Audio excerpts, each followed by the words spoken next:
DK Shiv Kumar ने कहा था अगर कांग्रेस हुकूमत आएगा तो उसी दिन हम 2B रिजर्वेशन को लागू करेंगे। कहां है हमारा 9 एमएलए? मैं पूछना चाहता हूं, घर घर जाके ऑटो बेच के हमारे जिम्मेदारा, हमारे हमायदीन, हमारे उलमा घर घर ऑटो बेच कर, हमारे जमीयतें ऑटो बेच कर कांग्रेस को वोट दलाए। वोट दलाने का सिर्फ काम नहीं है, पूछना चाहिए ना जो भी एमएलए, कम से कम 9 एमएलए तो मुसलमान का है, यह तो पूछना चाहिए 2B रिजर्वेशन क्यों लागू नहीं हो रहा है?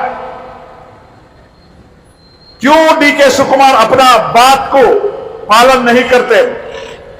मान्य डीके शिव कुमार ಅವರು 2B ರಿಸರ್ವೇಶನ್ ಅನ್ನ ಬಿಜೆಪಿ ಸರ್ಕಾರಕ್ಕಿದ್ದ ಸಂದರ್ಭದಲ್ಲಿ ಮಾರ್ಚ್ 27ನೇ ತಾರೀಕು ಅವರ ಸ್ಟೇಟ್ಮೆಂಟ್ ಇದೆ, ಗೂಗಲ್ ಮಾಡಿಕೊಂಡು ನೋಡಿ ನೀವು. ಡಿಕೆ ಶಿವಕುಮಾರ್ ಈಗಿನ ಉಪಮುಖ್ಯಮಂತ್ರಿ ಒಂದು ಮಾತನ್ನ ಹೇಳಿದ್ರು, ನಾವು ಅಧಿಕಾರಕ್ಕೆ ಬಂದ ಅದೇ ದಿನ ದ ಸೇಮ್ ಡೇ ನಾವು 2B ರಿಸರ್ವೇಶನ್ ಅನ್ನ ಪುನರ್ಸ್ಥಾಪನೆ ಮಾಡ್ತೀವಿ ಅಂತ ಹೇಳಿದ್ರು.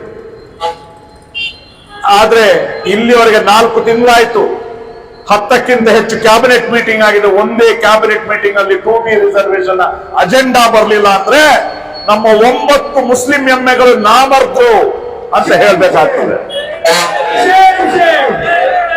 ನಾವು एमएलए जो है नामर्द है, 2 कैबिनेट मिनिस्टर हैं, 12 कैबिनेट मीटिंग हुआ, एक कैबिनेट में इस एजेंडा में नहीं डाले, बोले तो क्यों हम लोग भेजे हैं? ಇನ್ನು ಪ್ರತಿಭಟನೆಯನ್ನು ಉದ್ದೇಶಿಸಿ ಮಾತನಾಡಲು ನಮ್ಮ ನಿಮ್ಮ ನೆಚ್ಚಿನ ಜನಪ್ರಿಯ ನಾಯಕರಾಗಿರುವ ಹಾಗೂ ಸೋಷಿಯಲ್ ಡೆಮೊಕ್ರಾಟಿಕ್ ಪಾರ್ಟಿ ಆಫ್ ಇಂಡಿಯಾದ ರಾಜ್ಯಾಧ್ಯಕ್ಷರಾಗಿರುವ Abdul Majeed. Social democratic party of India Mysuru ನಗರ ಜಿಲ್ಲಾ ಸಮಿತಿ ವತಿಯಿಂದ ಇವತ್ತು ಹಮ್ಮಿಕೊಂಡಂತಹ ಈ ಪ್ರತಿಭಟನೆಯಲ್ಲಿ ಕಾಂತರಾಜ್ ಆಯೋಗದ ವರದಿಯನ್ನ ಸರ್ಕಾರ ಸ್ವೀಕರಿಸಿ ಬಹಿರಂಗಗೊಳಿಸಬೇಕು. ಅದೇ ರೀತಿ ಮುಸ್ಲಿಮರ 2B ಮೀಸಲಾತಿ ಏನು 30 ವರ್ಷಗಳಿಂದ ಇತ್ತು, ಅದನ್ನ ಕಿತ್ತು ಹಾಕಿದ ಬಿಜೆಪಿ ಸರ್ಕಾರ, ಅವತ್ತು ಕಾಂಗ್ರೆಸ್ ಸರ್ಕಾರ ವಾಗ್ದಾನ ಮಾಡಿತ್ತು ನಾವು ಅದನ್ನ ಪುನರ್ಸ್ಥಾಪನೆ ಮಾಡ್ತೇವೆ, ಹಾಗಾಗಿ 2B ಮೀಸಲಾತಿಯನ್ನು ಪುನರ್ಸ್ಥಾಪಿಸಿ 8% ನೀಡಬೇಕು ಅನ್ನುವಂತಹ ಬೇಡಿಕೆಯೊಂದಿಗೆ ಇವತ್ತು social democratic party of India ಇಡೀ ಕರ್ನಾಟಕ ರಾಜ್ಯಾದ್ಯಂತ ತನ್ನ ಹೋರಾಟವನ್ನ ಆರಂಭಿಸಿದೆ. 9ನೇ ತಾರೀಕು ಬೆಂಗಳೂರಿನಲ್ಲಿ ಆರಂಭವಾದಂತಹ ಈ ಹೋರಾಟ ಇಡೀ ರಾಜ್ಯಾದ್ಯಂತ ನಾವು ವಿಸ್ತರಣೆ ಮಾಡ್ತೇವೆ.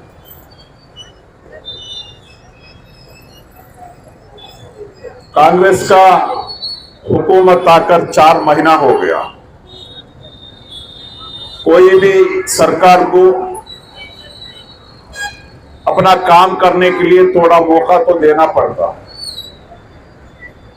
इसलिए एसडीपीआई कांग्रेस को 4 महीने का मौका हम दिए, मगर 4 महीने होने के बावजूद भी सुधरने का कोई गुंजाइश हमको नहीं दिख रहा। जैसा कि कहा गया, मैंने याद दिलाना चाहता हूं, बीजेपी का हुकूमत मुसलमानों के लिए जो 30 साल से जो रिजर्वेशन था, 2B नाम पे 4% रिजर्वेशन था, वो एजुकेशन में और एम्प्लॉयमेंट में बीजेपी का हुकूमत मुसलमानों का नफरत का एक नमूना दिखाया और 2B रिजर्वेशन कैंसल किया गया. ಮುಸ್ಲಿಂ ದ್ವೇಷದ ಕಾರಣದಿಂದ ಬಿಜೆಪಿ ಸರ್ಕಾರ 2B ಮೀಸಲಾತಿಯನ್ನ ತೆಗೆದುಹಾಕಲಾಯಿತು. ಅದರ ಪರಿಣಾಮ ಅವರು ಎದುರಿಸಿದ್ರು. ಬಿಜೆಪಿ ಸರ್ಕಾರ, ಮೋದಿ ಅಮಿತ್ ಶಾ ಸರ್ಕಾರವನ್ನು ಕರ್ನಾಟಕದ ಜನರು ಕಿತ್ತು ಬೀದಿಗೆ ಎಸೆದ್ರು. 2B रिजर्वेशन को जो कैंसिल किए थे, आपको याद होगा रमजान का महीने हम लोग चर्च सर्कल में एक प्रोटेस्ट किए थे। उस प्रोटेस्ट में हम लोग ये बात किए थे, जैसा ये जो हिस्टोरिकल जो मिस्टेक बीजेपी कर लेकर है, आपको भी इस हुकूमत में हम उखाड़ फेंकेंगे। ನಾವು ಇದನ್ನ ಕಿತ್ತು ಬಿಸಾಕ್ತೀವಿ ಕರ್ನಾಟಕದ ಜನತೆ ಅಂತ ಹೇಳಿದ್ರೆ ಇವತ್ತು ಹೀನಾಯವಾಗಿ ಬಿಜೆಪಿ ಸರ್ಕಾರ ಸೋತು ಇವತ್ತು ಮನೆ ಸೇರಿದೆ ಮಾತ್ರ ಅಲ್ಲ, ಒಂದು ವಿರೋಧ ಪಕ್ಷದ ನಾಯಕನನ್ನು ಕೂಡ ಆಯ್ಕೆ ಮಾಡಲಾರದಂತಹ ದುಸ್ಥಿತಿಗೆ ಬಿಜೆಪಿ ಬಂದು ತಲುಪಿದೆ। ಆದ್ರೆ ಕಾಂಗ್ರೆಸ್ಗೆ ಏನಾಗಿದೆ? कांग्रेस को क्या हुआ? कांग्रेस का हुकूमत उस दिन जिस दिन 2B रिजर्वेशन को कैंसिल किया गया, उस दिन उन्होंने उसको मजम्मत किए थे। बहुत बड़ा एक जुल्म हुआ है, नाइंसाफी हुआ है, बयान किए थे। जैसा कि इधर समीना ने बताए, उस दिन आज भी आप गूगल करके देखो, डीके शिव कुमार का बयान है। डीके शिव कुमार ने कहा था अगर कांग्रेस हुकूमत आएगा तो उसी दिन हम 2B रिजर्वेशन को लागू करेंगे। कहां है हमारा 9 एमएलए? मैं पूछना चाहता हूं, घर घर जाके ऑटो बेच के हमारे जिम्मेदारा, हमारे हमायदीन, हमारे उलमा घर घर ऑटो बेच कर, हमारे जमीयतें ऑटो बेच कर कांग्रेस को वोट दिलाए। वोट दिलाने का सिर्फ काम नहीं है, पूछना चाहिए ना जो भी एमएलए, कम से कम 9 एमएलए जो मुसलमान का है, ये तो पूछना चाहिए 2B रिजर्वेशन क्यों लागू नहीं हो रहा है? क्यों डीके शिव कुमार अपना बात को पालन नहीं करते? मान्य डीके शिव कुमार ಅವರು 2B ರಿಸರ್ವೇಶನ್ ಅನ್ನ ಬಿಜೆಪಿ ಸರ್ಕಾರಕ್ಕಿದ್ದ ಸಂದರ್ಭದಲ್ಲಿ ಮಾರ್ಚ್ 27ನೇ ತಾರೀಕು ಅವರ ಸ್ಟೇಟ್ಮೆಂಟ್ ಇದೆ, ಗೂಗಲ್ ಮಾಡಿಕೊಂಡು ನೋಡಿ ನೀವು। ಡಿಕೆ ಶಿವಕುಮಾರ್ ಈಗಿನ ಉಪಮುಖ್ಯಮಂತ್ರಿ ಒಂದು ಮಾತನ್ನ ಹೇಳಿದ್ರು, ನಾವು ಅಧಿಕಾರಕ್ಕೆ ಬಂದ ಅದೇ ದಿನ ದ ಸೇಮ್ ಡೇ ನಾವು 2B ರಿಸರ್ವೇಶನ್ ಅನ್ನ ಪುನರ್ ಸ್ಥಾಪನೆ ಮಾಡ್ತೀವಿ ಅಂತ ಹೇಳಿದ್ರು। ಆದ್ರೆ ಇಲ್ಲಿವರೆಗೆ 4 ತಿಂಗಳಾಯ್ತು, 10ಕ್ಕಿಂತ ಹೆಚ್ಚು ಕ್ಯಾಬಿನೆಟ್ ಮೀಟಿಂಗ್ ಆಗಿದೆ, ಒಂದೇ ಕ್ಯಾಬಿನೆಟ್ ಮೀಟಿಂಗ್ ಅಲ್ಲಿ 2B ರಿಸರ್ವೇಶನ್ ಅಜೆಂಡಾ ಬರಲಿಲ್ಲ ಅಂದ್ರೆ ನಮ್ಮ 9 ಮುಸ್ಲಿಂ ಎಮ್ಮೆಗಳು ನಾಮರ್ದ್ರು ಅಂತ ಹೇಳ್ಬೇಕಾಗ್ತದೆ। ನಾವು एमएलए जो है नामर्द है, 2 कैबिनेट मिनिस्टर हैं, 12 कैबिनेट मीटिंग हुआ, एक कैबिनेट में इस एजेंडा में नहीं डाले, बोले तो क्यों हम लोग भेजे हैं? इतना नुकसान हो रहा है हमारे बच्चों को, मैं याद दिलाना चाहता हूं। हमारे हुकूक के लिए जो ಶಾಮನೂರು ಶಿವಶಂಕರಪ್ಪನವರು ಪುಟ್ಟರಂಜಯ ಸರ್ ಹೇಳಿದ್ರು, ಶಾಮನೂರು ಶಿವಶಂಕರಪ್ಪನವರು ಏನು ದಾವಣಗೆರೆ ಸೌತ್ ಕಾನ್ಸ್ಟಿಟ್ಯೂನ್ಸಿಯಲ್ಲಿ ಎಲೆಕ್ಷನ್ ಅಲ್ಲಿ ಗೆದ್ದಿದ್ದಾರೆ, ನಿಮ್ಗೆ ಗೊತ್ತಿರಲಿ। ಅವರ ಕಮ್ಯುನಿಟಿ ಸಾಧಾರಣ ಲಿಂಗಾಯತ್ ಕಮ್ಯುನಿಟಿ 15,000 ವೋಟ್ ಇರೋದು, 15,000 ವೋಟ್ ಇದೆ, 25,000 ಪಂಚಮಶಾಲಿಯವರು ವೋಟ್ ಇದೆ। ಆದ್ರೆ ಪಂಚಮಶಾಲಿ ಕ್ಯಾಂಡಿಡೇಟ್ ಬಿಜೆಪಿ ಕ್ಯಾಂಡಿಡೇಟ್ ಇದ್ರು, ಶಾಮನೂರು ಶಿವಶಂಕರಪ್ಪರಿಗೆ ಒಂದು ಅಂದಾಜು ಪ್ರಕಾರ ಲಿಂಗಾಯತರು ವೋಟ್ ಹಾಕಿರೋದು 15,000 ಜನ ಮಾತ್ರ। ಪಂಚಮಶಾಲಿ ವೋಟ್ ಎಲ್ಲ ಬಿಜೆಪಿಗೆ ಹೋಗಿದೆ, ಬಿಜೆಪಿ ಕ್ಯಾಂಡಿಡೇಟ್ ಪಂಚಮಶಾಲಿ ಕ್ಯಾಂಡಿಡೇಟ್। 81,000 ಮುಸಲ್ಮಾನ್ ವೋಟ್ ಇದ್ದಾರೆ ಆ ಕಾನ್ಸ್ಟಿಟ್ಯೂನ್ಸಿಯಲ್ಲಿ, ಅದರಲ್ಲಿ 56,000 ವೋಟ್ ಪೋಲಿಂಗ್ ಆಗಿದೆ। 50,000 ವೋಟು ಶಾಮನೂರು ಶಿವಶಂಕರಪ್ಪರಿಗೆ ಕೊಟ್ಟಿದ್ದು ಮುಸ್ಲಿಂ ಸಮುದಾಯ। ಅಂದ್ರೆ ಏನು ಶಾಮನೂರು ಶಂಕರಪ್ಪನವರು ಪಡೆದಂತ ಒಟ್ಟು ಮೊತ್ತದಲ್ಲಿ 60% ವೋಟ್ ಕೊಟ್ಟಿದ್ದು ಮುಸ್ಲಿಂ ಸಮುದಾಯ। ದುರಾದೃಷ್ಟ ನೋಡಿ, ಆದ್ರೆ ಈ ವ್ಯಕ್ತಿ ಮುಸ್ಲಿಂ ಸಮುದಾಯದ ಓಟಿನಿಂದ ಗೆದ್ದು ಬಂದ ವ್ಯಕ್ತಿ ಒಂದೇ ಒಂದು ವಿಷಯದಲ್ಲೂ ಕೂಡ ಮುಸಲ್ಮಾನರ ಪರವಾಗಿ, ಅಲ್ಪಸಂಖ್ಯಾತರ ಪರವಾಗಿ, ದಲಿತರ ಪರವಾಗಿ ಮಾತಾಡಿಲ್ಲ। ಲಿಂಗಾಯತರಿಗೆ ಅನ್ಯಾಯ ಆಗಿದೆ ಈ ಸರ್ಕಾರದಲ್ಲಿ, ಲಿಂಗಾಯತರಿಗೆ ಅನ್ಯಾಯ ಆಗಿದೆ, ತಾರತಮ್ಯ ಆಗಿದೆ ಅಂತ ಹೇಳ್ತಾರೆ। ಈಗಾಗಲೇ ಅದರ ವಿವರಗಳನ್ನ ನಮ್ಮ ಪುಟ್ಟರಂಜಯ ಸರ್ ಹೇಳಿದ್ರು। ಕೆಎಸ್ ಆಫೀಸರ್ ಎಷ್ಟಿದ್ದಾರೆ? 400 ಕೆಎಸ್ ಆಫೀಸರ್ ಅಲ್ಲಿ 102 ಜನ ಲಿಂಗಾಯತ್ ಕಮ್ಯುನಿಟಿ ಅವರಿದ್ದಾರೆ। ಉಪಕುಲಪತಿಗಳು 41 ಉಪಕುಲಪತಿಗಳಲ್ಲಿ ಯೂನಿವರ್ಸಿಟೀಸ್ ಅಲ್ಲಿ ಒಬ್ಬನೇ ಒಬ್ಬ ಮುಸಲ್ಮಾನನಿಲ್ಲ. ಈ ರೀತಿಯಾದಂತ ಅನ್ಯಾಯ ಆಗಿದೆ ಅಂತ ಮಾತಾಡಬೇಕಾದ್ರೆ ನಾನು ಕೇಳಲಿಕ್ಕೆ ಇಚ್ಛೆ ಪಡ್ತೇನೆ, 9 ಜನ ಮುಸ್ಲಿಂ MLA, 2 ಜನ ಮಿನಿಸ್ಟರ್ ಯಾಕೆ ನಮ್ಮ ರೆಪ್ರೆಸೆಂಟೇಷನ್ ಬಗ್ಗೆ ಮಾತಾಡೋದಿಲ್ಲ? ಯಾಕೆ ನಮ್ಮ ರೆಪ್ರೆಸೆಂಟೇಷನ್ ಕಡಿಮೆ ಆಗಿದ್ರ ಬಗ್ಗೆ ಮಾತಾಡೋದಿಲ್ಲ? ಇವತ್ತು ಇಡೀ ಭಾರತದಲ್ಲಿ 1921ರಿಂದ ರಿಸರ್ವೇಶನ್ ಪ್ರಾರಂಭ ಆಗಿದೆ. 1921 से ನಾಲ್ವಡಿ ಕೃಷ್ಣರಾಜ ಒಡೆಯರ್ ಅವರು ಪ್ರಪ್ರಥಮ ಬಾರಿಗೆ ರಿಸರ್ವೇಶನ್ ಅನ್ನ ತಂದಂತ ಸಂದರ್ಭದಲ್ಲಿ 50% ಮೀಸಲಾತಿಯನ್ನ ಮುಸಲ್ಮಾನರ ಆದಿಯಾಗಿ ಹಿಂದುಳಿದ ವರ್ಗಕ್ಕೆ ನೀಡಿದ ಮಹಾನ್ ಚೇತನ ನಾಲ್ವಡಿ ಕೃಷ್ಣರಾಜ ಒಡೆಯರ್ ಅವರು. ಆ ನಂತರ ಅವತ್ತು ಮಿಲ್ಲರ್ಸ್ ಆಯೋಗವನ್ನು ಮಾಡಿದ್ರು. ಆ ನಂತರ ಹಲವಾರು ಆಯೋಗಗಳು ಬಂದಿದೆ, ಕಮಿಷನ್ ಬಂದಿದೆ. ಆ ಎಲ್ಲಾ ಕಮಿಷನ್ಗಳು ಕೂಡ ಕಾಕಾ ಕಾಲೇಕರ್ ಕಮಿಷನ್ ಇರ್ಬೋದು, ಚಿನ್ನಪರೆಡ್ಡಿ ಕಮಿಷನ್ ಇರ್ಬೋದು, ಹಾವನೂರು ಆಯೋಗ ಇರಬಹುದು, ಎಷ್ಟು ಆಯೋಗಗಳು ಬಂದಿದೆಯೋ ಆ ಎಲ್ಲಾ ಆಯೋಗಗಳು ಮುಸಲ್ಮಾನರು ಸಾಮಾಜಿಕವಾಗಿ ಮತ್ತು ಶೈಕ್ಷಣಿಕವಾಗಿ ಹಿಂದುಳಿದಾರೆ ಅಂತ ಹೇಳಿದೆ. ಲೇಟೆಸ್ಟ್ ಆಗಿ ಹೇಳ್ಬೇಕಂದ್ರೆ Rajinder Sachar commission report, justice Rajinder Sachar commission report, ಮುಸಲ್ಮಾನರ ಸ್ಥಿತಿ ಭಾರತದಲ್ಲಿ ದಲಿತರಿಗಿಂತಲೂ ಕೀಳ್ಮಟ್ಟ ಆಗಿದೆ ಅಂತ ಹೇಳ್ತಾರೆ, ಶೈಕ್ಷಣಿಕವಾಗಿ ಮತ್ತು ಸಾಮಾಜಿಕವಾಗಿ. ಆ ನಂತರ ರಾಜೇಂದ್ರ ಸಚ್ಚಾರ್ ಸ್ವಲ್ಪ ರೆಕಮೆಂಡೇಶನ್ ಅನ್ನ ಮಾಡಿದ್ರು. ಆ ನಂತರ ಆ ರೆಕಮೆಂಡೇಶನ್ ಜಾರಿಯಾಗಿದೆ ಅನ್ನಂತ ನೋಡಕ್ಕೆ ಅಮಿತಾಬ್ ಕುಂಡು ಕಮಿಷನ್ ಬಂತು. ಅಮಿತಾಬ್ ಕುಂಡು ಕಮಿಷನ್ ಎಲ್ಲವನ್ನು ಪರಾಮರ್ಶೆ ನಡೆಸಿ ಯಾವುದೇ ಡೆವಲಪ್ಮೆಂಟ್ ಮುಸ್ಲಿಂ ಸಮುದಾಯದಲ್ಲಿ ಆಗಿಲ್ಲ ಅಂತ ಹೇಳಿದ್ರು. ಆಮೇಲೆ ನಿಮ್ಗೆ ಗೊತ್ತಿರಲಿ ರಂಗನಾಥ್ ಮಿಶ್ರಾ ಕಮಿಷನ್ ಬಂತು. ರಂಗನಾಥ್ ಮಿಶ್ರಾ ಕಮಿಷನ್ ಸರ್ಕಾರಕ್ಕೆ ವರದಿ ಕೊಡ್ತದೆ, ರೆಕಮೆಂಡ್ ಮಾಡ್ತದೆ, ಈ ಭಾರತದಲ್ಲಿ ಅಲ್ಪಸಂಖ್ಯಾತರಿಗೆ 10% ಮೀಸಲಾತಿಯನ್ನು ಕೊಡಬೇಕು.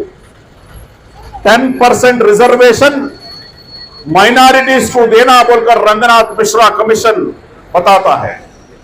उसके साथ साथ उन्होंने बताया उसमें भी एक्सक्लूसिवली 8% मुसलमानों के लिए देना चाहिए.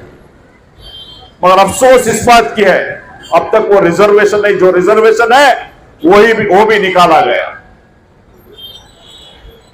ನಾವು ಮಾನ್ಯ ಸಿದ್ದರಾಮಯ್ಯನವರಲ್ಲಿ ಈ ಹೋರಾಟದ ಮೂಲಕ ಮನವಿ ಮಾಡುವುದು ಅತ್ಯಂತ ಗೌರವದಿಂದ, ನೀವು ಹಿಂದುಳಿದ ವರ್ಗಗಳ ಚಾಂಪಿಯನ್, ನಾನು ದಲಿತರ ಪರ, ಅಲ್ಪಸಂಖ್ಯಾತರ ಪರ, ಮುಸಲ್ಮಾನರ ಋಣ ನಮ್ಮ ಮೇಲಿದೆ ಅಂತ ಹೇಳಿ DK ಶಿವಕುಮಾರ್ ಮತ್ತು ಏನು ಸಿದ್ದರಾಮಯ್ಯನವರು ಹೇಳ್ತಾ ಇದ್ದೀರಿ, ನೀವು 4% ಇರುವಂತಹ ಮೀಸಲಾತಿಯನ್ನು 8% ಕೊಟ್ಟಿರುವುದರ ಮೂಲಕ ಈ ಅತ್ಯಂತ ಹಿಂದುಳಿದ ಈ ಸಮುದಾಯವನ್ನ ಸಾಮಾಜಿಕವಾಗಿ ಶೈಕ್ಷಣಿಕವಾಗಿ ನೀವು ಮುಂದುವರಿಲಿಕ್ಕೆ ಒಂದು ದೃಢ ನಿರ್ಧಾರವನ್ನ ಕೈಗೊಳ್ಳಬೇಕು ಅಂತ ಹೇಳಿ ನಾವು ಮನವಿ ಮಾಡಿದ್ವಿ.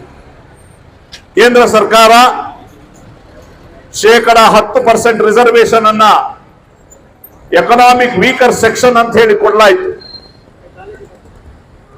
10% रिजर्वेशन सेंट्रल हुकूमत ने इकोनॉमिक वीकर सेक्शन बोलकर दिया गया.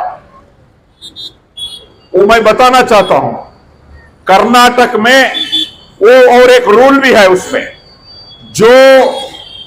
जो कम्युनिटी बैकवर्ड क्लास का लिस्ट में नहीं है उनको ही ये 10% मिलता.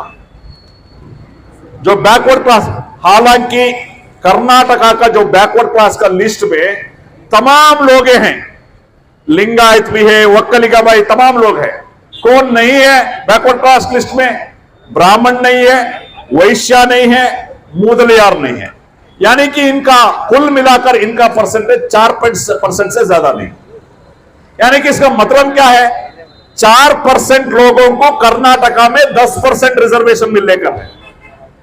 4% ಜನರಿಗೆ ಎಕನಾಮಿಕ್ ವೀಕರ್ ಸೆಕ್ಷನ್ 10% ಅಲ್ಲಿ 10% ರಿಸರ್ವೇಶನ್. ಇಂತಹ ಘೋರವಾದಂತಹ ತಾರತಮ್ಯ, ಸಾಮಾಜಿಕ ಅನ್ಯಾಯ ಆಗ್ತಾ ಇದ್ರು ಈ ಸರ್ಕಾರಗಳು ಕಣ್ಮುಚ್ಚಿ ಕುಳಿತಿದೆ. ಹಾಗಾಗಿ ಯಾಕೆ ಮೀಸಲಾತಿ ಅಂದ್ರೆ ಐತಿಹಾಸಿಕವಾಗಿ ಯಾವ ಸಮುದಾಯಗಳು ಸಾಮಾಜಿಕವಾಗಿ ಹಿಂದುಳಿದಿದ್ದಾರೆ, ಶೈಕ್ಷಣಿಕವಾಗಿ ಹಿಂದುಳಿದಿದ್ದಾರೆ, ಅವರನ್ನ ಮುಂದೆ ತರಬೇಕು ಅನ್ನೋಂಥ ಸಂವಿಧಾನ ಖಾತರಿಪಡಿಸಿದಂತೆ. ಹಾಗಾಗಿ ನಾವು ಈ SDPI ಈ ಬೇಡಿಕೆಯನ್ನ ಸರ್ಕಾರದ ಮುಂದೆ ಇಡ್ತಾ ಇದ್ದೀವಿ. ಇನ್ನೊಂದು ಕಾಂತರಾಜ್ ವರದಿ, ಯಾವುದೇ ಸರ್ಕಾರದ ಯೋಜನೆಗಳನ್ನ ಮೀಸಲಾತಿಯನ್ನ ರೂಪಿಸಬೇಕಾದ್ರೆ ಕೋರ್ಟ್ನ ಆರ್ಡರ್ ಇದೆ. ಏನ್ ಆರ್ಡರ್ ಇದೆ? ಏನನ್ನಾದ್ರೂ ಇವ ಕೊಡ್ಬೇಕಾದ್ರೆ ಒಂದು ಸೈಂಟಿಫಿಕ್ ಆದಂತ ವೈಜ್ಞಾನಿಕವಾದಂತ ವರದಿ ಬೇಕು ಅಂತ. ಈಗಾಗಲೇ ಸುಪ್ರೀಂ ಕೋರ್ಟ್ನ ಹಲವು ತೀರ್ಪು ಏನಿದೆ ಅಂತ ಹೇಳಿದ್ರೆ, ಅದರಲ್ಲೂ ವಿಶೇಷವಾಗಿ ರಾಜಕೀಯ ಪ್ರಾತಿನಿಧ್ಯ ಕೊಡ್ಬೇಕಾದ್ರೆ, ಅರ್ಬನ್ ಲೋಕಲ್ ಬಾಡೀಸ್ ಕಾರ್ಪೊರೇಷನ್ ನಲ್ಲಿ ಕೊಡ್ಬೇಕಾದ್ರೆ ಅವ್ರಿಗೆ ಸೈಂಟಿಫಿಕ್ ಆದಂತ ಒಂದು ವರದಿ ಬೇಕು ಅಂತ ಹೇಳಿ ಇವತ್ತು ಕಾಂತರಾಜ್ ಆಯೋಗ 2015ರಲ್ಲಿ ಮಾನ್ಯ ಸಿದ್ದರಾಮಯ್ಯವರ ಸರ್ಕಾರ ಇದ್ದಾಗ ಇಂದಿನ ಸರ್ಕಾರದಲ್ಲಿ ಕಾನ್ಸ್ಟಿಟ್ಯೂಟ್ ಮಾಡಲಾಯಿತು. ಸರಿಸುಮಾರು 2018 ಹೊತ್ತಿಗೆ ವರದಿ ರೆಡಿ ಆಯಿತು. ಅಂದಾಜು ಹೇಳ್ತಾರೆ 187 ಕೋಟಿ ರೂಪಾಯಿ ಖರ್ಚು ಮಾಡಿ 1.31 ಕೋಟಿ ಕುಟುಂಬಗಳನ್ನ ಸಮೀಕ್ಷೆ ಮಾಡಲಾಯಿತು.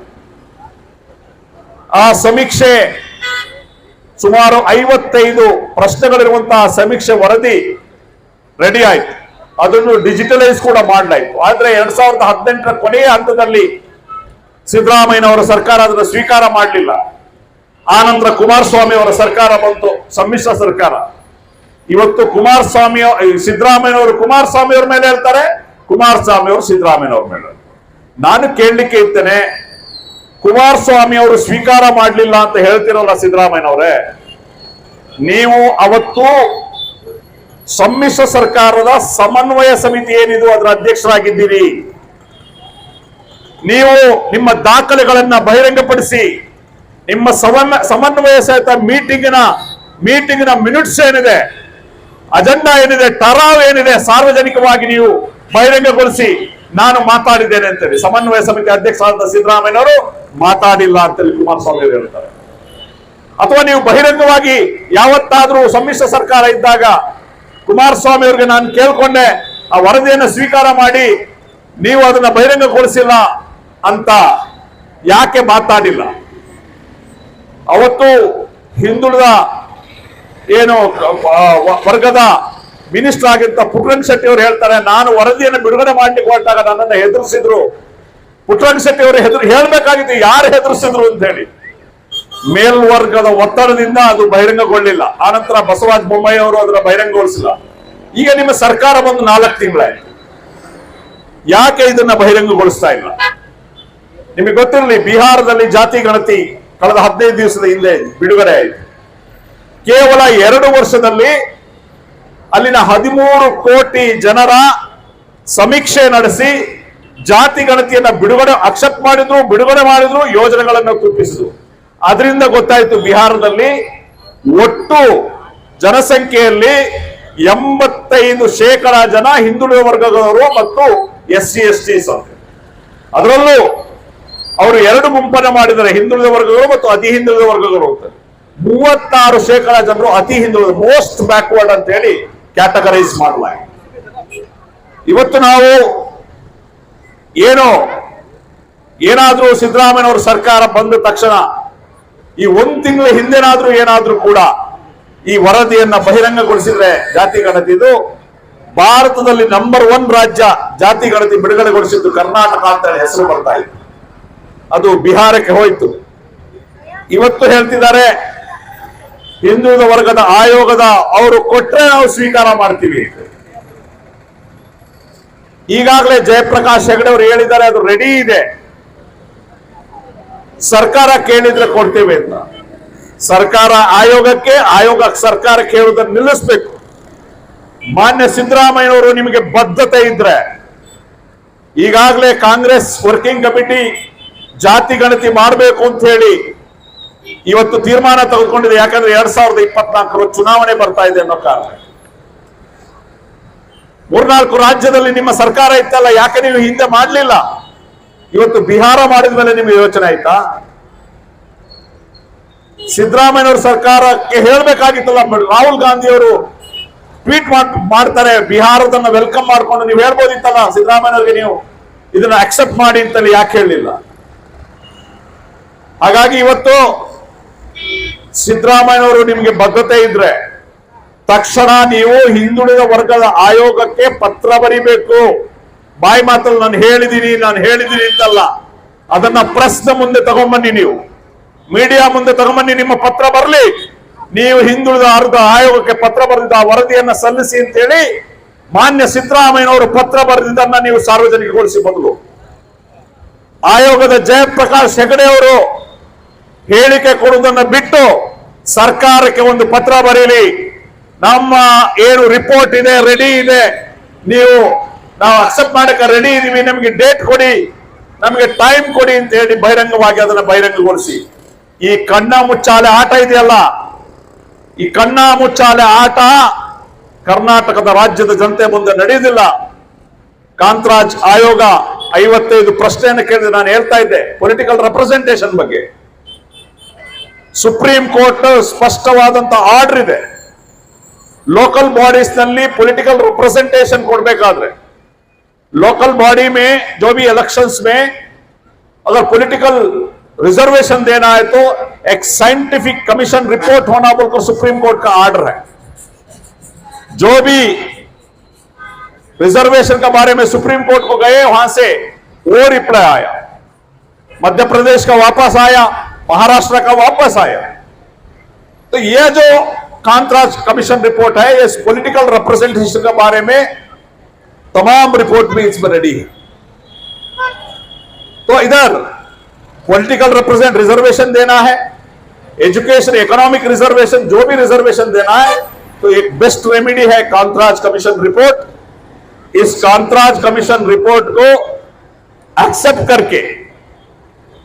करके पब्लिसाइज करना, 2B रिजर्वेशन को 8% आगे लेके जाना, ये हमारा डिमांड है, ये अवाम की डिमांड है. और ये जो वादा किया थे वो वादा निभाने का काम है. ನುಡಿದಂತ ನಡೆದಿದ್ದೇವೆ ಅಂತ ಹೇಳ್ತಿರಲ್ಲ ಸಿದ್ದರಾಮಯ್ಯನವರೇ, 2B ರಿಸರ್ವೇಶನ್ ಬಗ್ಗೆ ಯಾಕೆ ನೀವು ನುಡಿದಂತೆ ನಡೆದಿಲ್ಲ? ನೀವು ಬಂದ ದಿವಸನೇ ತರ್ತೀವಿ ಅಂತ ಹೇಳಿ ನೀವು ನಡೀಲಿಲ್ಲ. ಕಾರಣ ಹೇಳ್ಬೋದು. आप किसी को पूछेंगे, कांग्रेस वाले को, कारपोरेटर्स को या कांग्रेस का सपोर्टर को पूछे तो बोलेंगे, वो क्या बोलेंगे? वो कोर्ट में है. हमना भी मालूम है कोर्ट में कौन गए. देखिए, बीजेपी का हुकूमत एक कैबिनेट मीटिंग में 2B रिजर्वेशन को कैंसिल किया. 2B रिजर्वेशन को कैंसिल किया. आप एक कैबिनेट मीटिंग में इसको रीस्टेट कर सकते हैं, इसको रेस्टोर कर सकते हैं.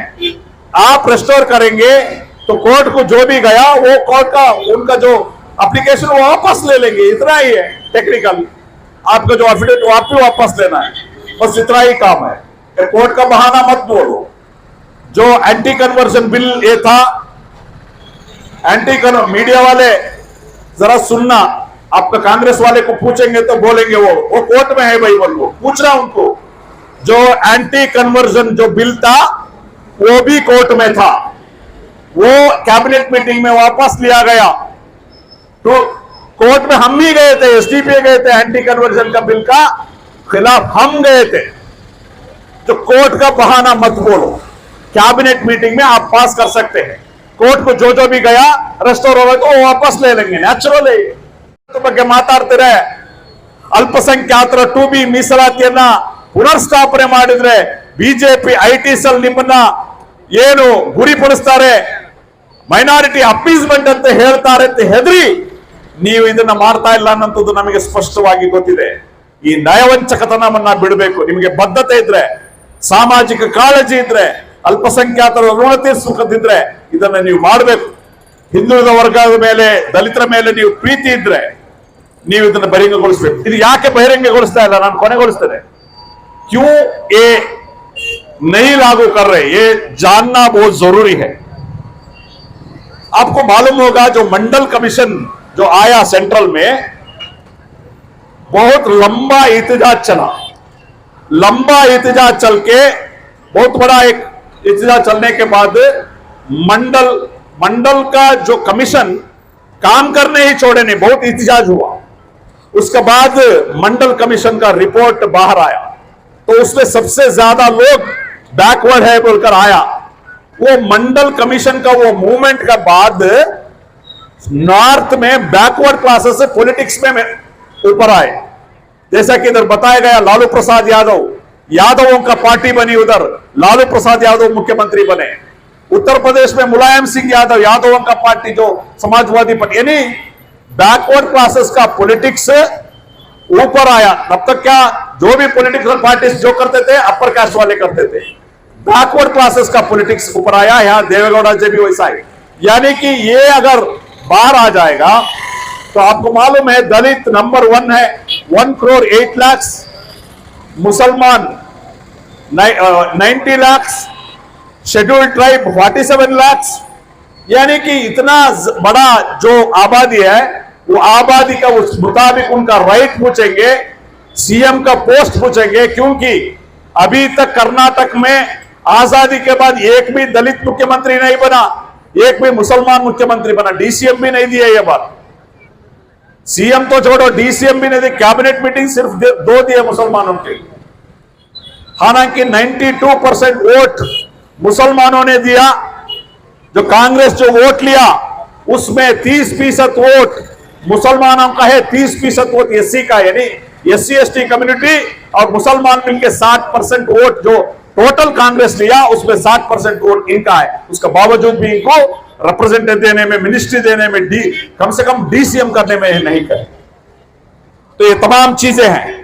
Social democratic party of India हर नाइंसाफी को नजर रखती है। आप ऐसा मत समझो, हर नाइंसाफी को नजर रखता है। हर नाइंसाफी को लोगों का सामने हम लाएंगे और हम मजबूर करेंगे कि गवर्नमेंट ये तमाम चीजें पे काम करे। क्योंकि एक ऑपोजिशन पार्टी होकर हमारा जिम्मेदारी है हम हर नाइंसाफी को, हर जुल्म को ये रोकना और इसके लिए काम करना। भाइयों, बुजुर्गों, मां बहनों, ये जो जद्दोजहद इधर खत्म नहीं होता, ये जद्दोजहद आगे बढ़ता है। फ्यूचर में हम लोग अगर ये लागू नहीं करेंगे, हर एमएलए का घर का सामने हम एहतजाज बैठेंगे, हर मिनिस्टर का घर का पास हम एहतजाज बैठेंगे।